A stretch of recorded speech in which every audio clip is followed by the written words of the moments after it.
Hey, what's up, everybody? I'm Scott. I'm Shatay, and we're the Hazes. Welcome to the Love Haze podcast, where we talk about those unspoken hard parts of life.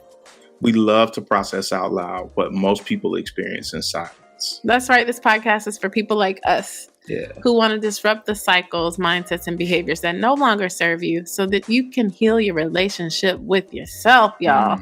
Go on to lead freer, healthier, more fulfilling lives. Yeah. So here's another one of the dope Black podcasts that we've been on recently over the past few months. Another one. In this episode, we kicked it with Keke Chanel and talked about everything from mindset to healing, setting boundaries, really everything in between. This was such an authentic and transparent conversation about so many of the things that matter to us in life. Y'all are really going to want to sit down and listen to this thing all the way through. Yeah. Just some gems just dropped all the way through this thing. So welcome back to our Black Love Journey. Let's get right into it. What I love about this conversation with Keke is it's just how real it is. Yeah. And that's saying a lot considering we're pretty authentic, transparent folks ourselves.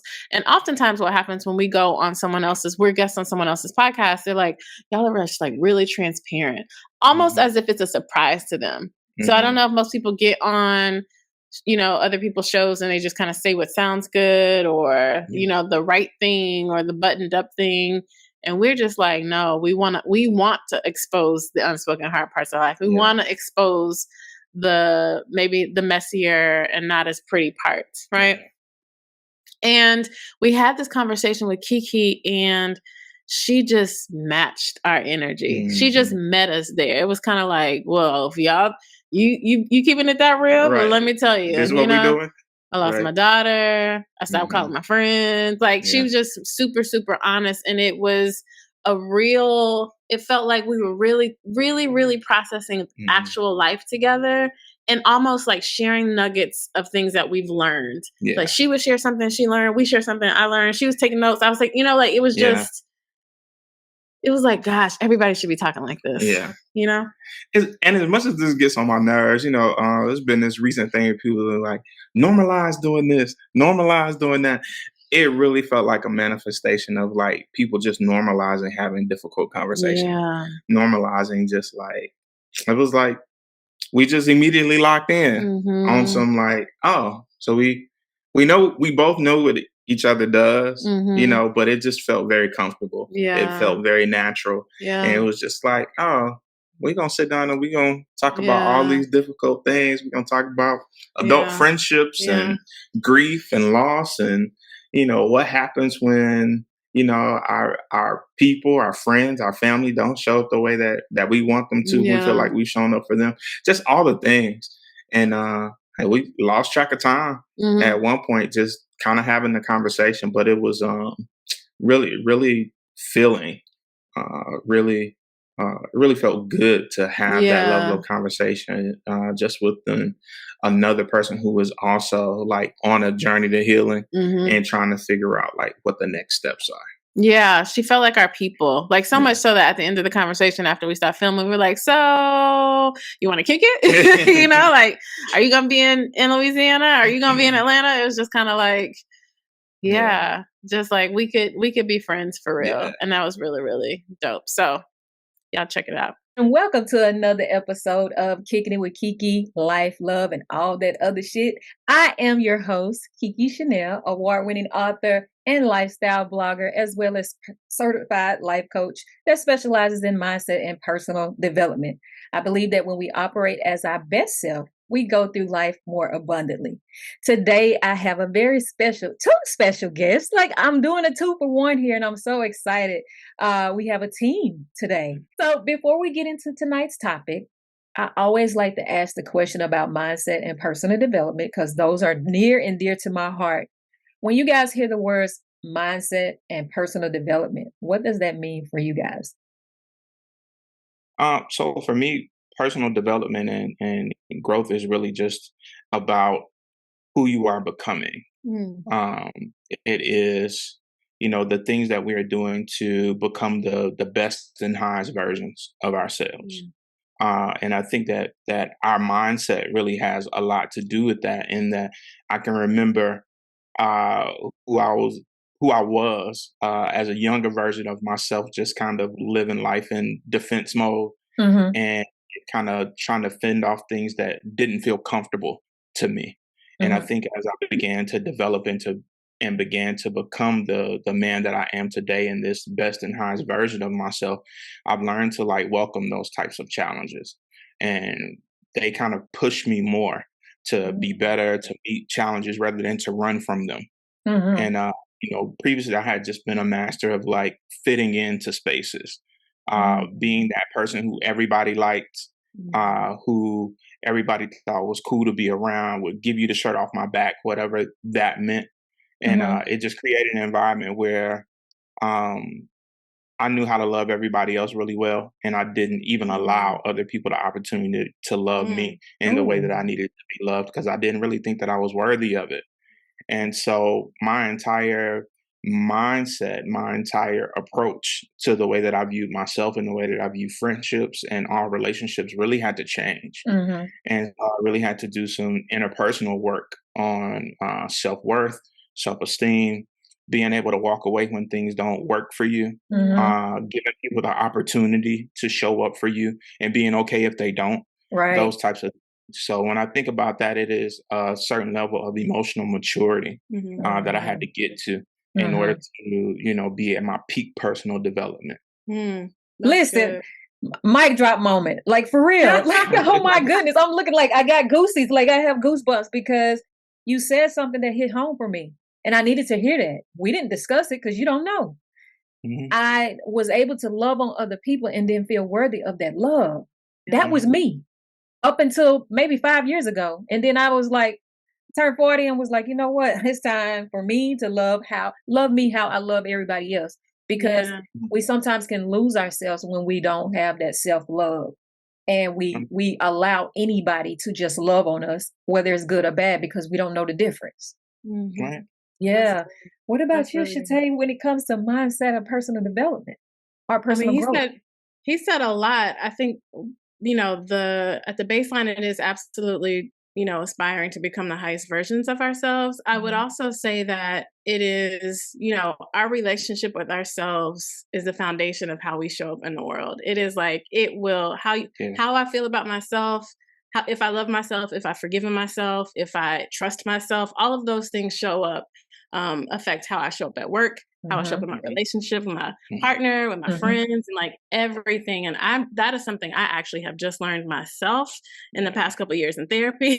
And so Mhm. I had no idea just the amount of self-awareness and yeah, just an approach of like learning myself and loving myself and how much it really matters. And so mindset, whatever we believe, our thoughts really do color how our what shows up in our lives, right? So we first Mhm. have to believe it, then we speak it, and then we act upon it. And now our lives are a collection of thoughts that we've had before. And so in Mhm. order to change our lives, we got to change our minds, right? Right. And so it's I think all of those go together. It's like how you think about yourself, right? How you think about the world around you. And Mhm. it's just so important to sow into those areas, to invest in those areas, to heal in those areas so that you can have, the life you truly desire. Absolutely. And you said that's amazing because not many people realize that they are experiencing some type of trauma, and that makes or break how you see yourself. If you Yep. can't identify it, then you can't overcome it or work through it to flow through that space because like we said, life happens. We all go through things, and my story is not your story. I can't condemn you for your story because I don't know it. And we go through life in different ways. And you Yep. may be up here one day and I'm down here the next day. So yeah, it's I love talking about mindset and personal development because you are what you think. mhm, Yes. You are what you think. And I tell people that all the time. You have to change your mind to change your life. Yep. That is a mhm, true It's real. statement. That's real. And I It's have to tell myself that because, we lost a daughter in 2020. She was 19 oh, years old to a car accident. And oh I man. wasn't able to start my healing journey until I had to realize that I was holding other people's pain. Mm. I had to let their pain go in order for me to start that healing journey.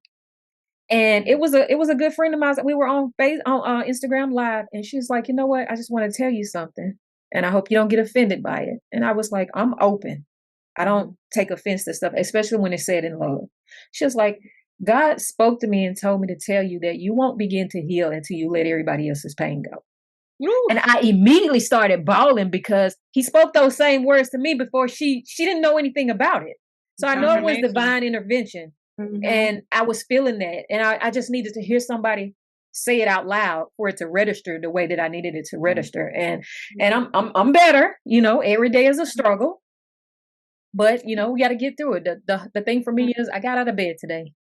I washed my face. I said, "Thank you, God, that I'm here to see another day," because I know that somebody didn't make it. Yeah. So I think that, we develop ourselves, and we have to be mindful and intentional every day, because tomorrow isn't promised. And that's how I live my life. I stopped taking things personally, and I feel like we cannot afford to take everything personally, because we don't know where people are. We don't know their situation. It has nothing to do with us most times. How do you feel about that? We have to be in a space of not taking everything personally. I have two different perspectives on that. For Mm. me, there's a part of me that believes that everything is personal, but that I don't have to take it personally. And that can be difficult for people. So what I understand is that everybody is fighting a battle that I don't understand, but so am I. And even going back to your previous point about like holding other people's pain, especially as a social worker, I thought that there was going to be some kind of prize for like feeling for people. But what I've learned over the span of my career, this 20 years being a social worker, is that you can't work harder than anybody else will for their change, right? I don't get any prize for shouldering someone else's burden. I can help them with trying to navigate their way to their own peace, to their own healing, that type of thing. But holding that inside only damages me. And so when I take something and it becomes personal to me, it's because the relationship is personal to me. And I want to do what I need to do to navigate that relationship if I want to stay in it. So that part is okay for it to be personal to me. I don't take it personally, though, when a person missteps in my life. Yeah. It is not that I feel like maybe they did it out of malice. I get to meet them with boundaries, and then they get to decide if they want to operate within those boundaries. And if they don't want to, it's okay. There would be times in my life where I would have just thrown people away if they couldn't, figure out how to love me in the way that I wanted to be loved, right? But it's okay for a person to not have the capacity, at any given time to meet you where you are. And that part is okay. And I don't have to take it personally. We got to fall out. Maybe we can't be in relationship in the way that I would love for us to be in relationship right now. And that's okay. People have to be okay with being where they are and allowing other people to be where they are as well, without saying you're a terrible human being because you can't do what it is that I want you to do. Yeah. I'm sitting here trying to process what you're saying about, like the first thing you said about, I forget the words, but like the the personal part of it. I agree with you, Keke. I think it is important to not take things personally. That is so much easier said than done, right? It actually requires a lot of practice to actually show up and get curious and not furious, as people say, and to understand somebody else's perspective and kind of pause and take yourself out of it. That takes a lot of work. And I hear what you're saying too, Scott, in terms of not discarding people, and some aspect of it is still a little personal. I just wonder if that's our problem. Do you know what I mean? And I think is there a world where everybody can be where they are, feel how they feel, advocate for what they need, express what they need, say what they need, and then we just coexist without attachment? Do you know what I mean? So yeah, it's definitely a practice, I guess, is what I'll say. One of the books that I really enjoy, and we've talked a little bit about, is The Four Agreements, and that's actually one of the agreements in the I book. read that. I read that in January. That was my January read. Yes. Yeah. So like that's what they say. Don't take anything personal. And it is really freeing. It is like, it's something I aspire to do. And I honestly don't know how to do that just yet, especially when it comes to like family and like friends you've had in your life for like, 20 plus years. So yeah, I'm kind of in between. I guess I don't know. Yeah, That's the beauty. I'm all the way there. I'm all the way there. Though. I'm sorry, Scott. I'm No, all no, the you're way good. there. I didn't want to cut you off, but I just want to say that I am all the way there because I've always been the person to hold on to stuff that I should have not even worried about. It hurts me by holding it on, and I'm like, she said this in the ninth grade. You grown. Let that go. So when I read that book, it just gave me a new perspective. I guess because at the time of my life, I was looking for something, and I needed to read those words, process them, and implement them in my life. And once I started that implementation process, let me tell y'all what I did. And then I'm gonna let Scott speak because I want to hear from his specific. What I did was I stopped talking to everybody. It took about 5 days before everybody realized we didn't talk to KeKe. Where's she at? She ain't checked on us today. Because I was always saying, good morning. How y'all doing? Have a great and amazing day. Smile. It looks good on, building people up. And I was not receiving that. It's like, if I don't reach out, we don't talk. Yeah. So I stopped reaching out. I mean, and granted, it did take some longer than the 5 days, but my A1s, within those 5 days, they was worried about me. And I was like, maybe I'm gonna keep you around. Because life be life. And I mean, when I say my A1s, I have friends from like kindergarten, and we have never had a fight. We have never failed out. We've always been in each other's lives. Yeah. We know life happens. It's just that understanding of, I know you here, I'm there. We don't have to talk every day or see each other, but they show up like an army. We show up for each other. So when they realized that I was not doing the norm, they all flocked to me. And I was like, okay, God, these my people for real. Yeah. And so that's how I started that, not taking anything personally. And I didn't take it personally. I just felt like maybe they're going through something. I don't know it. They don't want to talk about it because people are entitled to their privacy. We don't have to know everything about everybody in our lives. And so that's what started the journey of not taking things personally. Like, I look at it from a perspective of, I cannot take them not showing up for me personally when they probably trying to show up for themselves that day. That's a word. That's a whole word. All right, Scott, go ahead. I'm sorry. To me, the difference is taking it personally means that I'm taking some sort of offense based on your action, right? When I say that it's all personal, though, like being in depth of relationship with people, it is personal. It is an attachment. It is a choice, right? So it's always going to be personal. It's always going to be that I choose you, right? So if I choose you, then I choose all parts of you. The parts of you that, don't necessarily know how to navigate grief, that don't know what to say when my uncle passed away. So you just say, I'm one of those people who, like, people think because I, have these degrees and I have this experience that, I should know the perfect thing to say when somebody passes or when somebody endures like tribulation of some sort. They want to immediately get on the phone with me and tell me about it and think I have the words. I'm just a person who really doesn't know the words to give when somebody has lost someone. Right. And I think that I've come to a place in my life where, if I have a personal relationship with you, I have the ability to be able to say like, hey, I never really know what to say in these situations. But know that I'm here for you if you need me. That type of thing, rather than being a person that just doesn't call because I don't know what to say. There's a level of honest communication that you have when it's personal. When it's personal, I believe that I can just tell you the thing, right? I can tell you what it is that I don't really know how to navigate. And you know that I love you in the midst of it, but I don't know what to do right now. Right. You're my friend and I got you, right? Most of the disconnection in relationship, I believe, happens because of lack of communication. Oh yeah. Like people don't know what to say, so they don't say anything. Right. And then that's when people take it personally. Right. I take it personally because she didn't even say nothing I was going through, and then I was there for her.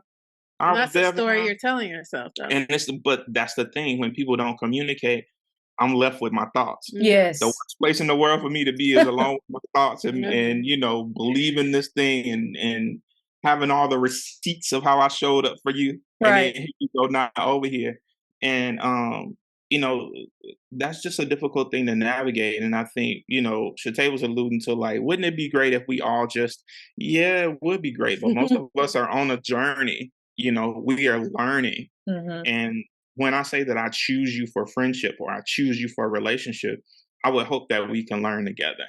Yeah. Right. And if I don't get it right, then let's have a conversation. It'll be a difficult conversation, but let's have it and figure out how we can remain in relationship. Because when we have a conversation, even if we disagree, I'm disagreeing with you because I want to be in a relationship.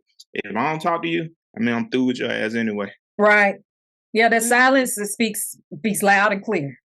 Right. yeah. Yeah. Yeah. I think what makes that all tricky is we are all people have learned or not learned how to deal with conflicts or deal with Yeah. their own emotions in certain ways. So Right. Mhm.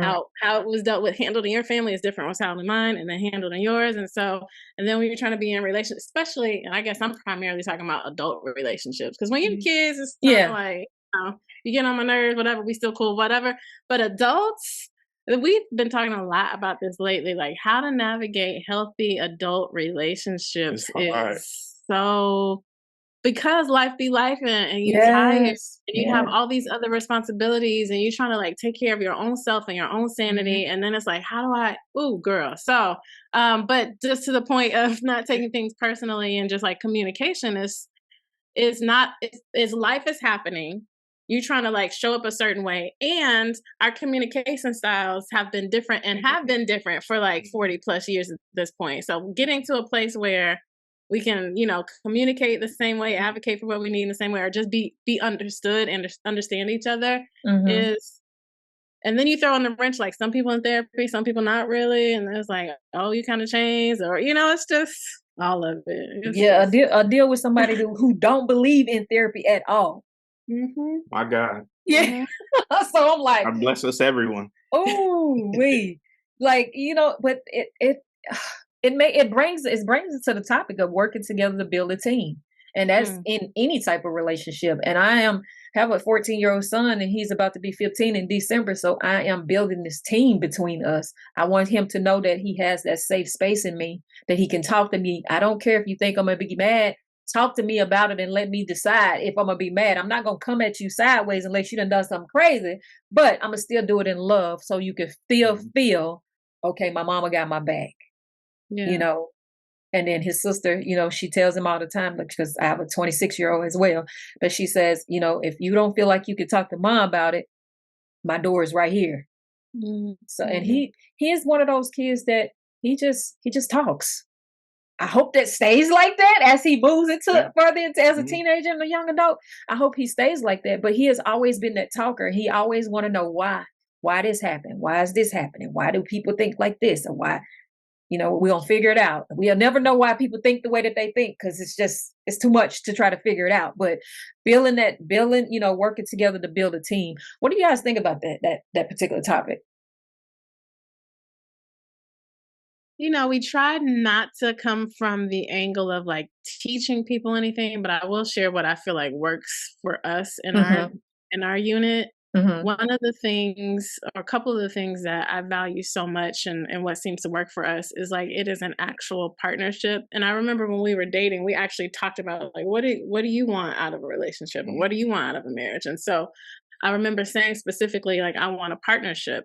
And this is just based on, relationships that I had seen growing up. I don't know that I had a ton of relationship models, but when I started actually paying attention, it was like, okay, important for me to have a voice in my relationship, to Mm-hmm. be a contributing partner. I don't want to be controlled. I don't want to be told what to do. And I don't want to do that to my partner either. So Mm-hmm. the fact that we both show up in the space, and what needs to get done gets done somehow. One or the other of us will get it. Mm-hmm. And the other thing is, I don't feel like, if I were in a situation where I was being controlled or manipulated, I could not be there. And Mm-hmm. so the fact that I can, I guess, what can I say about it? My grandmother says that one is a whole number. That means I am whole. He can't complete me, right? And so Right. I've got to be responsible for my own joy, my own happiness, my own peace. as does he. And then we together co-create this, life of joy and shared happiness and peace and things like that. And so far we've been able to really kind of live our lives in that way, and that we, if he needs a space, he got to do his thing. I'm not trying to control where he's going, right? But there's like actual mutual respect, a thought partnership, a collaboration, like an earnest desire to do life together as individuals, not like, one person trying to figure out, Yeah, I get it. I get it. He completes me. She completes me. No, you got problems. That's where stalker and fatal attraction and all. I told somebody the other day, and she laughed so hard at me. I said, I don't want nobody to love me to death. I just can't. It's just not healthy. It's stifling. Yes, and it's like, if you lose that person, then what? What are you gonna do? How can you bounce back from that? You won't. Yeah. So. Yeah, I love that. Oh, what I want to hear what you have to say about that, Scott. About, what is your input or your take on working together to build a team? Everything she said. Nah, I'm kidding. But that and more. I think again, we don't have, a blueprint for how to build a strong team for anyone. But I think what has worked for us in our partnership has been this idea that there is no real leader here. I am head of household, by all biblical standards, but I am not the final say in this household as it relates to desiring my wife's input and the final say so that she has here. I think that if we ever come to a stalemate, and there have been times when we've come to a stalemate and she's been able to say, okay, we're going to go with, what you said, because you are the man of this home. You're ordained to be the man of and the head of this home, and we can go that way. I think for me, the biggest part, and I can say without a doubt that my wife is a leader here, just because of the person that she is, the way that she thinks about problems. She is just a problem solver. When I was kicking around and pilling around with the idea of starting a podcast, my wife had like taken my credit card, ordered a website, ordered some stuff off Amazon for to start a podcast. And I came in with all these bright ideas, and, I had like an Instagram page that was really for me to navigate, my feelings of what I was feeling as I was going through divorce, and, have a space for that to be a positive outlet. And I just mentioned to her that I was thinking about starting a podcast. And before I know it, my car was swiped. Things were arriving at the door, and she was like, "We start next week. We have a production meeting." And I was like, "What? Who does a production meeting? Like, who are you? I'm trying to go." Listen, the producer has spoken. And so that is the type of partnership and leadership from a partner that I need, because I will kick around ideas just because of my own past trauma and things, my ideas that have been sitting with me for years before I met her by my own not enoughness. And then I had this woman who came into my life who was like, "You're enough. We're doing it. Clear out Tuesday." Right? In that order. Right. And so, one of the biggest things there for me had not only been her leadership, and even you mentioned like creating a safe space for a team, but this has also been like a brave space. And so safe spaces are important where you can feel protected and you can feel covered. But a brave space is just like where I can tell you about your shit, tell you what you really need to be working on, and, give you some feedback, and it's not taken as malice. So even going back to not taking it personally, right? Because I know that this person is on my team. She means me well. So we're on the same team. Even when people are playing basketball, if they're going up for the rebound at the same time, somebody might holler team. I should let the other person that's going up let them know, I got it. We on the same team. You ain't got to fight me for this. Right. So to me, that brave space is her way of saying team, right? Yeah. You need to know about this thing that may trip you up outside of this household or may keep this team from being successful. So if there's a safe space where I got you covered and you can tell me all your stuff, and there's not a brave space to go along with that, then you're kind of destined for failure anyway. So I really appreciate the duality of having like a brave space and a safe space. at the same time, and that really makes a big difference for our relationship. Come on, Shout Scott. free Look, everybody that's listening, do not try to take this brave space, safe space. It's theirs. It's theirs. I have to borrow it, but it is the Love Haze podcast. It's their stuff. So yeah, I love that. I love that because we need that. I've never thought about a brave space. You just gave me so much clarity about some things. So I'm gonna have to ask my husband when he come home, do I create a brave space for you?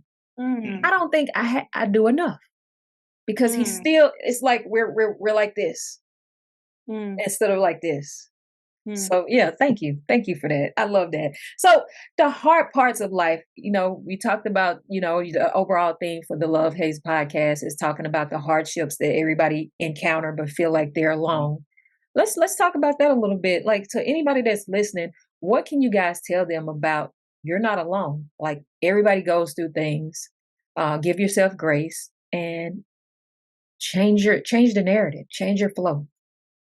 Ooh, where do we even start? I'll just name, things like divorce, like he mentions, very tough, trying fertility journey on our part, career transitions, like we said, adult relationships, healing from past traumas, like all of those things, like actively happening in life for most people on a day to day.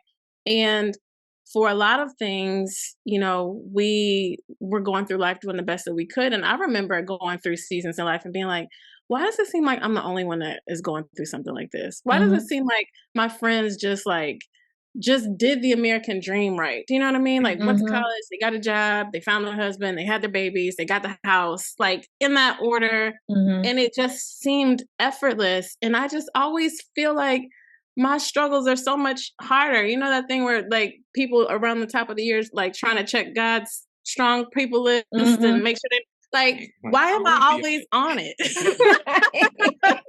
You know what I mean? And it's just like, why are things so hard am I doing something wrong? Right. You know what I mean? And so both of us having these conversations, like, gosh, I wish my younger self knew this. I think part of it, now I'm reflecting on it from this place at 40 something. I think part of it is, we talk a lot about this. Our parents did the best that they could with who they were. And so we have these different variations of like, emotional, I don't even want to say regulation, because I don't think that the emotions were regulated, but just like how we express our emotions and our feelings about therapy, right? So just kind of how we grew up, and then all of a sudden we get to a certain age and we're trying to unlearn things and we're trying to heal from things. And so I think that's part of it. Just kind of generationally, we've had the privilege to do better because we don't always have to be in survival mode. Right. And then the other part is just like, there's a lot of folks who experience things and just don't tell anybody. And that's okay. Like, to your earlier point, you don't have to tell your business. And I think if we shared a little bit more of our experience, it would unite us a little bit more. Right. You would know that, so as we started our fertility journey, I knew at least 2 or 3 people I could call and say, hey, I know you went through something similar, right? And through the course of it, found out there was actually, this person and this person and this person and this person, it just, if we could just normalize the hard parts of life, that's the angle. Just normalize like what you're going through. You're not the first one. You won't be the last one. You're good. You'll make it through. This is how we made it through. Maybe that'll work for you. Maybe it won't. Right. If not, talk to a therapist, talk to a pastor, talk to somebody, mentor, just that, Yeah.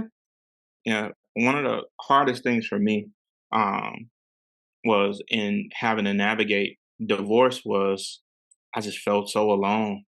I felt like such a failure. Had been always like considered a great guy when I was in college. Always considered, someone who would be a great husband.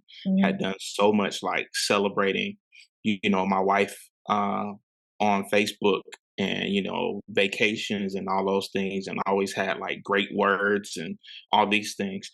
And I was unhappy as hell at home, but all I knew about being a husband was like, celebrate your spouse. Happy wife, happy life. Do the Mm. best you can. Maybe I'm supposed to be miserable. Mm. As long as, I'm doing what I'm supposed to be doing, I'm protecting, I'm providing, and all the other bullshit that Steve Harvey said. Loving, that's my frat brother, loving. But Negro been married too many times to be giving people advice on, how things should go. That's neither here nor there. But what we're getting to is I learned almost right before I signed the papers on my divorce, that my parents had considered divorce multiple times. Mm. That I had multiple friends in my network who had separated and came back, were actively considering divorce. People who were like celebrating me, like, bro, I'm glad you got the courage to do it because I can't. Right. Mm-hmm. Those types of things. But these conversations weren't happening. So I was there alone feeling like a failure. And I was like, somebody needs to be having these conversations. I didn't want to be another person who like went through this, hid my story, and just emerged on the other side. Right. With this new girl that I was dating, and nobody ever talked about it. Or, just gossips about it. Yeah. The entire time, everything that was uncomfortable about it, I tried to share, but share in a non-toxic way. Right. Not, shitting on my ex or any of those things. Just like, these are my feelings. I was a failure. And that's how I felt at the moment. Later found out that I wasn't a failure. Like, I was doing the best with the information that I had. My dad had taught me, like, provide, protect, all of those things, that my happiness wasn't important. Right. And what I came to figure out was, like, if I don't learn how to navigate relationships now, some of this may have been the fault of my past trauma, but then I have to figure out the role that I play in my present trauma if I continue in this cycle. Right. Right. And so I had decided that my life wasn't going to look like that anymore. And so you have to tell people the way that you want to be loved. I've always said that I hope that I do a good job of giving Shate and my friends and other people who are in relationship with me the keys to success in relationship with me. When you don't give people that, you don't give them an opportunity to show up for you. And so much of my past trauma was self-imposed because I was scared of the rejection that came along with, if they had the chance to, then they may say no. Right. So I just tried to be everything to everybody, so people would just want me around. Yeah. Like, yeah, I'm buying it. Yeah, I'm bringing the set out, I'm frying the fish. I'm doing everything. You got to worry about nothing, because that's the kind of guy I am. And as some just thinking along the way, I just thought people would absorb by osmosis the way that I wanted to be treated and reciprocate that. But it's not really how human beings work. No. They say he enjoys showing up that way, so I'm going to let him do that. Yep. Everybody else, I'll just come kick it. Scott got it. Scott got it. Yep. And then I'm over here resenting these people because I haven't given them the keys to success in relationship with me, being upset with them and just cycling people out of my life after I get so pissed off about being used, right? But there was a role that I played in that present trauma because I was scared to just say what I wanted, to say what I needed, and being in relationship.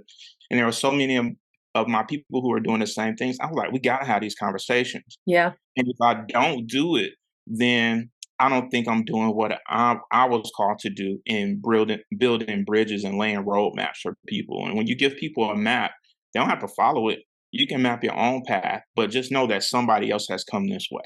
Right. Oh, something different. That was good. Yeah, that was a bar. Like, yes, I love that. I mean, and at some point we have to realize that I have to teach people how to love me and not love them, the way that I think that they need to be loved. Because if I'm like, Scott bringing fish, man, I like fish, I'm gonna let him bring this fish. Coming through, right? Coming through. Like, let me get a plate. But yeah, I totally agree with that, because in life, people are just so afraid of exposing the hard parts. Because the image, they want to be portrayed as something that I don't want people to see me as this. Although I'm dying inside and I need to have this conversation, I'm going to sit back here and let somebody else talk about it. And even when the conversations come up in different spaces, you still don't say anything because you looking like, can they see me? Oh, do my face show that it's me? So I had a couple of friends that we had a hard conversation. You expect me to show up for you, but you never show up for me, and I don't like that. Congratulations to you. I did. When I tell you this year has changed everything for me. Turning 40 was good, but turning 45, y'all listen. My mom and daddy, I laughed with them. They was like, "Oh, so you grown now? Oh, I'm 45 now. I'm grown. Yeah, we friends. Y'all hear me curse and everything. Like, so y'all gonna get what I need to tell y'all. I'm gonna do it in love. If you have something to say to me, just do it in love. Watch how you say it. It's how you say stuff. Yeah, you know that matters. And now we talk about everything. Some of my friends come around like you talk about this kind of stuff with your parents. Yes, they my friends now. I'm grown. Back in the day, I probably would have been like, no, let me hold this. Let me sit on this and just be anxious, having that anxiety, not knowing the word for it at the time because we didn't talk about the word anxiety. We didn't use the word therapy growing up. Mindset didn't come on the scene till about 10 years ago. Like I didn't hear those things growing up. Yeah. What goes on this house, stay in this house. We didn't talk about mental health or mental illness either. We just know that we have a cousin that's a little throwed off. He's a little special. Right. Don't go back there with him. You stay up here with me. Type deals. So I'm glad that you guys have a platform where you are changing the narrative. I use my platform to do the same. And I think that if we continue to have these spaces, that our narrative will become normalized of having these healthy, effective conversations. Because you can communicate all day long, but if it's not effective and people are able to comprehend what's being said, it's ridiculous. Or, it doesn't change anything, I should say. We out here, y'all. Life be life, but we out here. Look, we getting up every day just like everybody else that's blessed to see it. And we are grateful, so keep being you, keep being intentional, keep being mindful, and keep showing up for yourself and the people that you love. They are there. Maybe that conversation needs to be had so everybody can just flow into space, right? Just have those conversations. It may not be as hard as you think. Somebody just may be waiting on the other person to start the conversation. Right. Yeah. Yes. Absolutely. But you guys, this has been amazing. Thank you so much for kicking it with me this evening.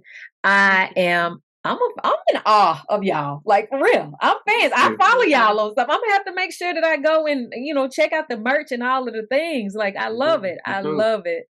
But until next time, remember that the bumps in the road are there to slow us down enough to enjoy the journey. Make sure you enjoy the journey. Every day is a gift. So make sure you operate in that. You guys be blessed, love and light, peace and blessings. So good. It was good. I know you care, right? Because you're still here. It was so good. And we're gonna, like we always do. So you heard the conversation. I know it was butter. Drop a comment below. Let us know what you thought of it, and tell us what your favorite part of it was. Actually, in the meantime, what this music hitting for? For me, it is Libyanka.